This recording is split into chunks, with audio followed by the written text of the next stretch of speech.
जैसे कि last video में मैंने आपको बताया था कि हम इसके आगे का पार्ट करने जा रहे हैं। तो हम आगे के पार्ट में हम ये देखेंगे कि जब कोई एसेट को परचेज़ कर रहा होता है तो बदले में उसे शेयर्स इशू करने हैं, तो वो शेयर्स किस तरीके से हम इशू कर सकते हैं। पहली बात, शेयर्स हम सिर्फ दो ही तरीके से इशू कर सकते हैं। या तो शेयर्स को हम एट पार इशू कर सकते हैं या हम शेयर्स को एट प्रीमियम इशू कर सकते हैं। हम शेयर्स को कभी भी डिस्काउंट पे इशू नहीं कर सकते। कंपनी एक्ट 2013 के अकॉर्डिंग ये प्रोहिबिटेड है। तो जब कोई हम एसेट परचेज करते तो सबसे पहले कंपनी की बुक्स में asset account debited to vendor account. Vendor बोले तो जिससे आपने सामान को खरीदा है, जिससे आपने एसेट को खरीदा है, तो asset account debit to vendor account being asset purchase. फिर इस वेंडर को बदले में आपको अपनी कंपनी के शेयर्स इशू करने, तो लायबिलिटी खत्म होगी तो डेबिट में होगा vendor account debited to share capital account.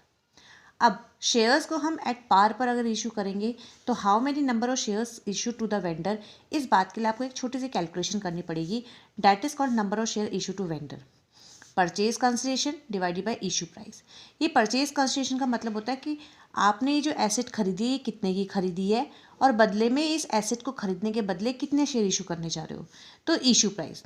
अब शेयर्स अगर 10 रुपये का है तो नीचे आप 10 रुपये लिखोगे और जो भी पीसी होगा उसको यहाँ पे लिखोगे, डिवाइडेड बाय करोगे तो आपके number of shares find out हो जाएंगे, कितने नंबर ऑफ शेयर आपने इशू करने हैं।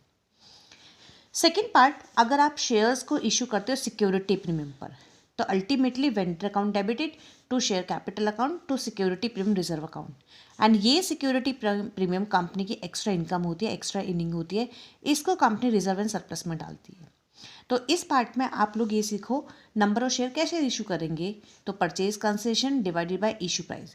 यहाँ पर इशू प्राइस का मतलब है जैसे 10 रुपये का शेयर है, अगर वो 10 पर ही इशू होता तो एट पार होता। अगर वो एट प्रीमियम इशू हो रहा है तो कंपनी जितना मर्जी प्रीमियम ले सकती है। जैसे 5 रुपये का प्रीमियम लिया है तो यहाँ पर हो गया टोटल 15 रुपये, मतलब इशू प्राइस की जगह पर आपको प्रीमियम के साथ वैल्यू लिखनी है।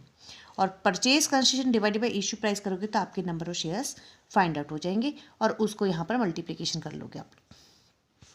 शेयर कैपिटल में हमेशा आपको जैसे 10 का शेयर था तो 10 से मल्टीप्लाई करके और जो नंबर ऑफ शेयर्स आपने यहाँ से फाइंड आउट किए उसको रखना है।